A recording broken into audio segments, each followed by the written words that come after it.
Muy buenas con todos, sean bienvenidos a una historia más. El día de hoy les traigo una historia muy buena, se la recomiendo que se la vean hasta el final y sin nada más que decir de la historia. Mi hija entró a mi cuarto llorando a las 2 de la mañana, agarrándose el estómago.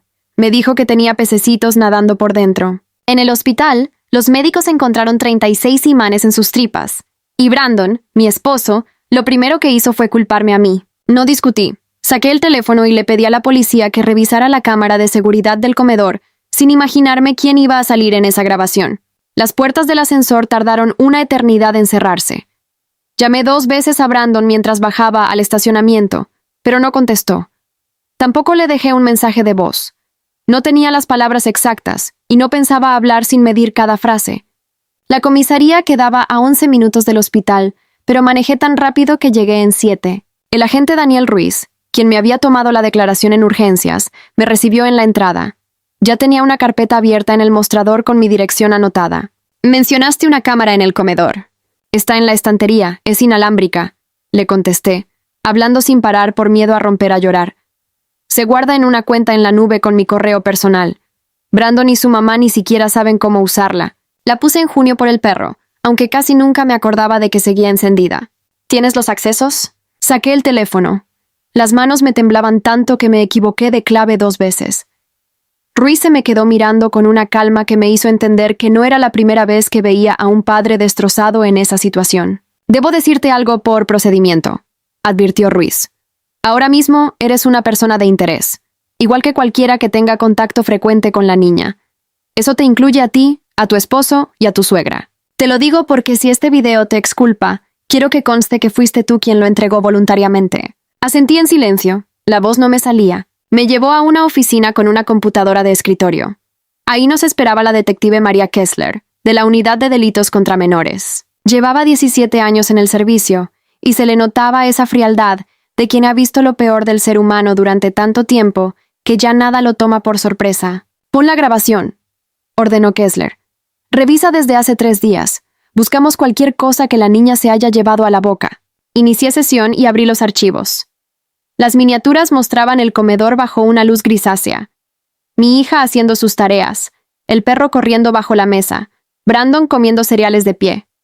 Y luego apareció el video del martes a las 3:41 de la tarde. Evelyn, mi suegra, estaba sentada frente a la niña.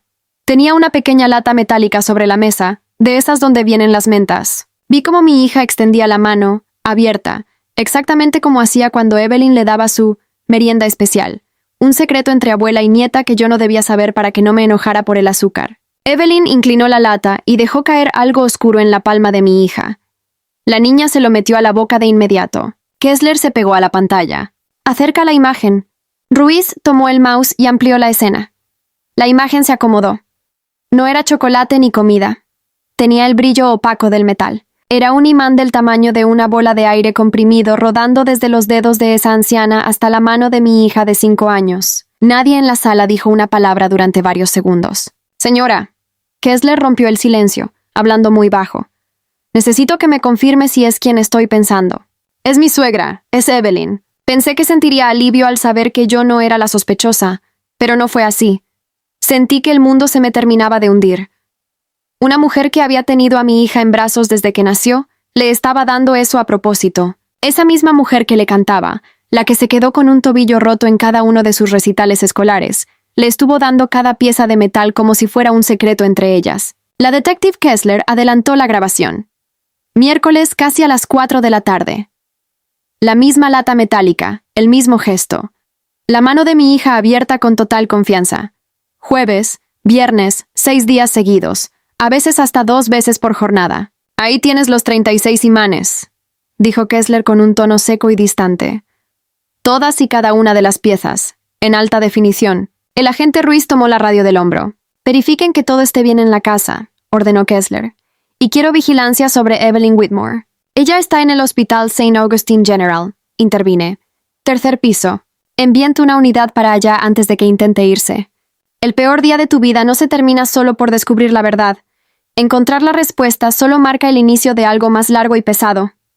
Me casé con Brandon hace 9 años en un jardín de Ohio. A su madre la quería con esa sencillez común hacia una suegra que te prepara un pastel de cumpleaños. Nunca fue cariñosa. Había una frialdad constante detrás de sus gestos, comentarios sobre mi forma de hablar o sobre mi peso tras el parto. Siempre asumí que era un tema generacional, su forma de ser. Nunca indagué más porque no tenía razones. Las razones estuvieron todo este tiempo sobre la mesa del comedor, dentro de esa lata plateada. La detective me llevó de regreso al hospital en su auto. Llegamos al tercer piso al mismo tiempo que dos policías uniformados. A través del cristal de la puerta, vi a Evelyn levantarse de la silla junto a la cama de la niña. Se ajustó el abrigo y puso esa cara de abuela afligida hasta que vio a quienes tenía enfrente. En ese instante supe que se dio cuenta. Su cara cambió por completo. «Evelyn Whitmore, acompáñanos al pasillo», dijo la detective. «No voy a dejar sola a la niña». «No está sola, su madre está aquí». Evelyn intentó resistirse, pero Kessler mantuvo la voz firme sin necesidad de alzarla. «Señora, salga». En ese momento Brandon apareció desde las máquinas expendedoras con 2 cafés. Se detuvo en seco al ver a los agentes rodeando a su madre. «¿Qué está pasando?», preguntó. «Señor, ¿usted es el padre?», consultó un oficial. «Soy su esposo», respondió, señalándome con la barbilla como si yo fuera la sospechosa. «Y no entiendo qué tiene que ver mi madre en esto». «Tenemos grabaciones donde se ve a su madre entregándole objetos metálicos a su hija en la boca, al menos 6 veces esta semana. Aparte de la puerta y déjenos trabajar. He pensado en el rostro de Brandon en ese pasillo cientos de veces. Durante un segundo entero, vi cómo la acusación que me lanzó horas antes se desmoronaba en tiempo real. Recordé cómo se alejó de mi abrazo como si yo fuera un peligro. El rostro de su madre comenzó a desarmarse, mientras yo me quedé inmóvil, incapaz de procesar la escena. Brandon colocó los 2 vasos de café en el suelo con extremo cuidado. Miró a su madre. «Mamá, diles que esto no es verdad». Evelyn abrió la boca, pero no emitió ningún sonido. «¡Díselo!», insistió Brandon con la voz totalmente quebrada. Ella no respondió. Comenzó a llorar, usando el mismo sollozo fingido de la mañana, solo que esta vez nadie en el pasillo le creyó, ni siquiera su propio hijo. Se la llevaron para interrogarla esa misma noche. No quedó arrestada de inmediato, pero la detective fue bastante clara conmigo en la sala de visitas. El proceso apenas comenzaba. Con videos así es fácil tramitar una orden de registro, pero eso apenas es el comienzo. Quien se atreve a cometer una barbaridad como esta, suele tener más trapos sucios guardados. La detective Kessler se me acercó para hablarme claro. «Necesito que estés preparada para lo que pueda salir, financiera y emocionalmente. Si pueden, busquen un abogado de familia de una vez, al margen de la causa penal. Cuando la familia política está metida en algo así, las peleas por la custodia se vuelven implacables y destructivas». En ese momento no entendí el alcance de sus palabras. Todo me quedó claro 11 días después. Aquella noche Brandon apenas me dirigió la palabra para resolver lo urgente. Organizar turnos en la clínica y traerle ropa a la niña. Se acomodó en el sillón junto a la cama, ocultando el rostro entre los dedos.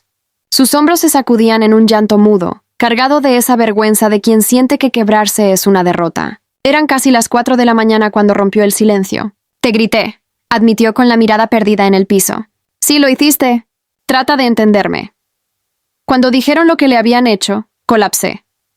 «Tú pasas todo el tiempo con ella. En los casos que salen en la televisión, siempre señalan a las madres. Me acomodé en la silla. Estaba agotada, sin comer y con la cabeza a punto de estallar, pero mantuve la calma. Tú también tenías que entender algo. En ese pasillo pudiste elegir, y preferiste creerme capaz de envenenar a nuestra hija antes que analizar lo que estaba pasando. Reparar esto no va a ser nada fácil». Él guardó silencio. Esa falta de objeción fue la primera señal de que realmente estaba asimilando la magnitud de su error. Los 11 días siguientes fueron una pesadilla burocrática, lentos y desgastantes. A cada momento me invadía el pánico de que la situación diera un giro turbio y terminaran responsabilizándome a mí. La orden de registro tardó 48 horas en ejecutarse, momento en que arrestaron formalmente a Evelyn. De inmediato, su abogado, un sujeto de pelo canoso llamado Franklin Doyle, emitió un comunicado. Alegó que el video era ambiguo, que su cliente solo le daba suplementos autorizados a la niña, y sugirió, sin rodeos, que el archivo había sido alterado. Ante esa jugada, la policía llamó a Thomas Reyes, perito forense digital. El especialista citó los detalles técnicos de forma directa, sin rodeos, frente a su computadora. Las grabaciones alojadas en la nube generan metadatos automáticos, registros de subida, identificación del equipo y respaldos del servidor. Alterar eso requeriría modificar 3 plataformas independientes que no se conectan entre sí. Imposible para un usuario común. Cada segundo del archivo es auténtico, y lo voy a sostener bajo juramento. Ese testimonio se volvió decisivo semanas después, durante la audiencia preliminar. Sin embargo, antes de llegar a ese punto, recibimos la llamada de Denise Okafor, funcionaria de Servicios de Protección Infantil. Explicó, con ese tono medido de quien repite un protocolo 1000 veces, que cualquier incidente con un menor lesionado exige inspeccionar el entorno familiar completo. Sin importar a quién señale la grabación, la casa tendría que ser evaluada. Vas a tener que pasar por varias entrevistas, advirtió la trabajadora social. Te va a parecer que te están investigando a ti. No es personal, no es opcional, y oponerte solo va a entorpecer las cosas. Tuvo razón en todo. Odié cada minuto. Un desconocido entró a mi cocina, revisó la heladera y me interrogó sobre mi matrimonio mientras mi hija se recuperaba de una cirugía a pocos kilómetros de ahí. Contesté cada pregunta. La detective Kessler me había dejado claro que colaborar era la ruta más rápida para terminar con esa pesadilla, y en el fondo sabía que el procedimiento era necesario. A las 2 semanas, la funcionaria cerró la investigación. Su informe concluía que no existían factores de riesgo en el hogar atribuibles a mí, pero señalaba uno determinante: el acceso sin supervisión de la abuela paterna. Leer esa línea me derrumbó por completo. Me senté en el suelo de la cocina y me puse a llorar hasta quedarme sin aire. El aspecto médico resultó aún más aterrador.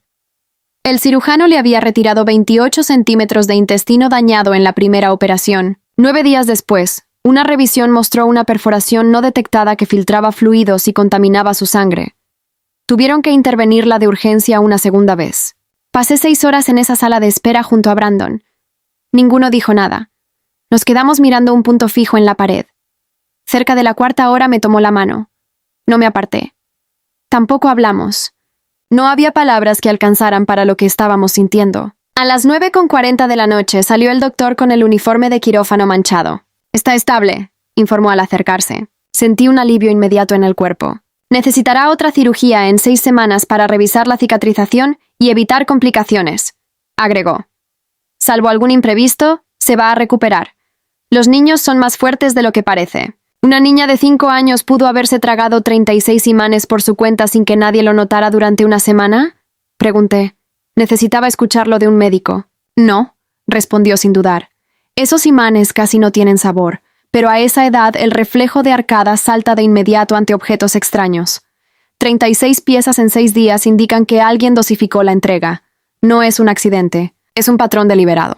Prometió incluir su informe clínico para la fiscalía. El origen de los imanes terminó por cerrar el caso. Salieron de un historial de compras en Amazon. La orden judicial de Kessler permitió revisar los dispositivos y cuentas bancarias de Evelyn. Entre gastos comunes hallaron un pedido realizado 4 meses antes de que la niña enfermara. Un adorno de escritorio con 36 imanes de alta potencia. 36 piezas. Ni una más, ni una menos. La fiscal asignada, Priya Anand, me citó en una oficina para explicarme las implicaciones de ese hallazgo. «Esto no fue un impulso», explicó Anand. «Nadie compra un producto específico con meses de anticipación para luego entregarlo a cuentagotas a escondidas de los padres. Hay premeditación, y eso eleva la gravedad del delito a maltrato infantil agravado o intento de homicidio, según lo determine el gran jurado». «¿Por qué hizo esto?», pregunté con la voz rota. «Solo necesito entender por qué». La fiscal guardó silencio un momento. «En realidad eso no me corresponde», admitió la fiscal Anand dudando por primera vez. «Pero puedo decirte lo que surgió en su primer interrogatorio. No es nada agradable. Le pedí que me lo contara.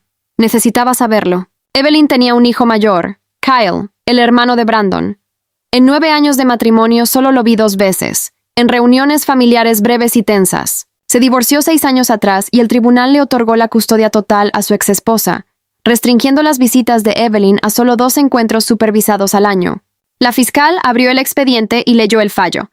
El juez confirmó un patrón de conducta posesiva y manipuladora por parte de la abuela hacia la cuidadora del menor. Evelyn había perdido a ese nieto para siempre. En el interrogatorio soltó ante los detectives que no pensaba perder a otro nieto a manos de una mujer que no lo merecía. Su lógica, por más absurda que suene, explicó Anand, era lograr que la justicia te quitara a la niña por negligencia y le diera la custodia temporal a Brandon. Así ella tendría acceso libre a Nancy, algo que el juez le prohibió con su otro nieto. El daño a la niña solo era un medio para conseguir su objetivo. Iba a seguir dándole imanes hasta lograrlo, dije. Por la cantidad y la frecuencia, sí. Ese era su plan. 2 semanas después de la urgencia médica, el conflicto dio un giro inesperado. Franklin Doyle, el abogado de Evelyn, presentó un recurso de emergencia en el juzgado de familia. Aprovechó que durante las primeras 48 horas figuré como sospechosa para solicitar que le otorgaran la custodia exclusiva a Brandon. Oculto en una nota al pie del documento, solicitaba además restablecer las visitas para la abuela. Mientras permanecía encerrada en una celda, intentaba usar el caos que ella misma provocó para volver a acercarse a mi hija. Me enteré a las 11 de la noche.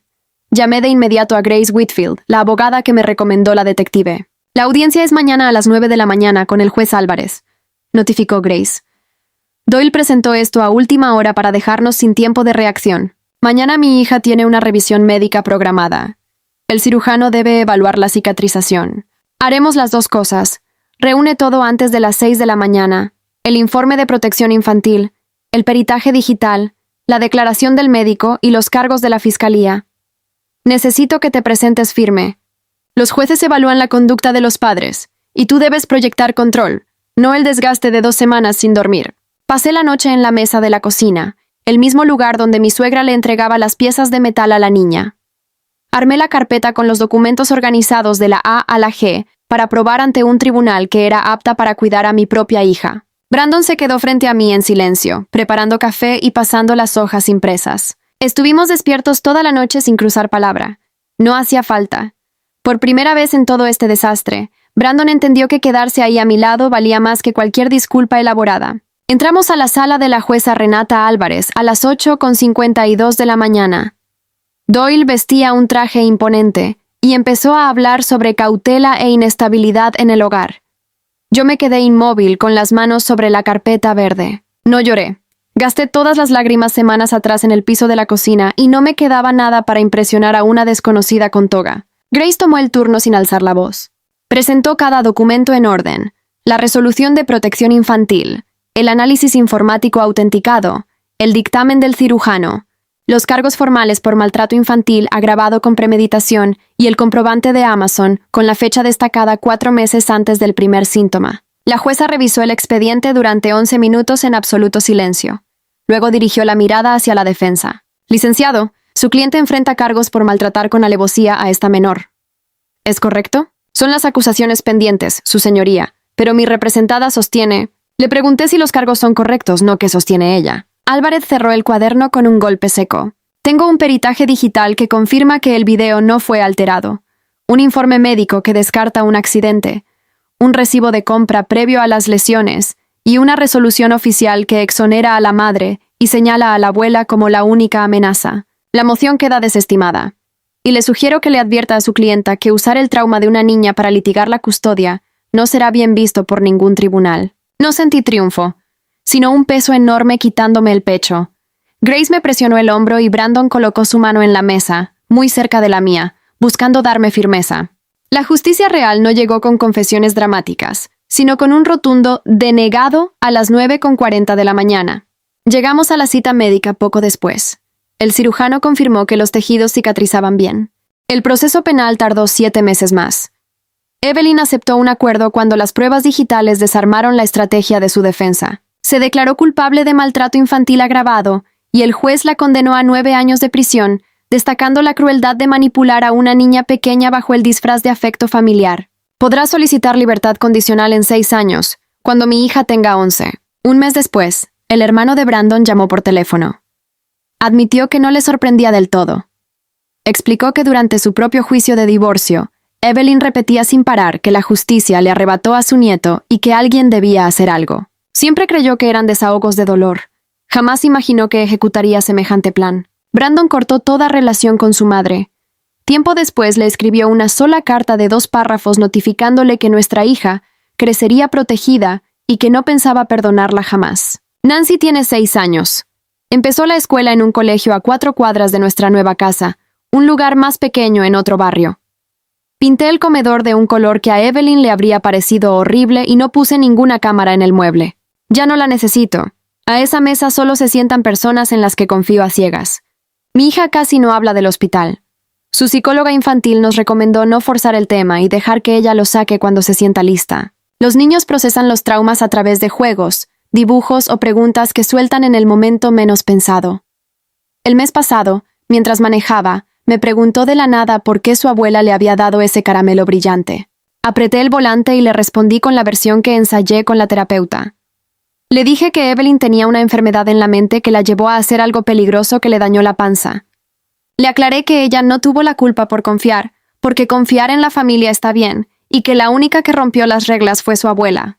¿La castigaron para siempre?, preguntó. Por mucho tiempo, contesté. Un castigo de adultos para proteger a los demás niños. Asintió y pidió ir por una hamburguesa. Eso fue todo. Lloré en la fila del servicio al auto para que no me viera la cara por el espejo. Brandon y yo seguimos juntos. No voy a mentir. Todo este proceso abrió una grieta entre nosotros que todavía se siente. Vamos a terapia de pareja 2 veces al mes. En el consultorio hay un adorno japonés, un plato roto reparado con oro para resaltar las fracturas en lugar de ocultarlas. Miro ese adorno en cada sesión y me acuerdo del pasillo del hospital, de Brandon dejando 2 vasos de café en el suelo. A veces siento que estamos haciendo lo mismo. Reconstruir el matrimonio sobre las marcas de lo que se rompió. Guardé las grabaciones originales en 3 respaldos distintos. Nunca las miro, pero las conservo. Existe una versión alternativa de esta historia donde jamás compré esa cámara para vigilar al perro. En esa versión no hay videos, solo una madre en urgencias, mientras los médicos preguntan quién cuida a la niña, dando por sentada mi culpabilidad antes de escucharme. Pienso en lo cerca que estuve de quedar atrapada en esa pesadilla. Nancy ya no recuerda los detalles difíciles. Las cirugías son un recuerdo borroso. Se acuerda de la gelatina del hospital, de una enfermera que le regalaba calcomanías y de que no le solté la mano en toda la primera noche. Ahora está a salvo, y eso es lo único que me importa.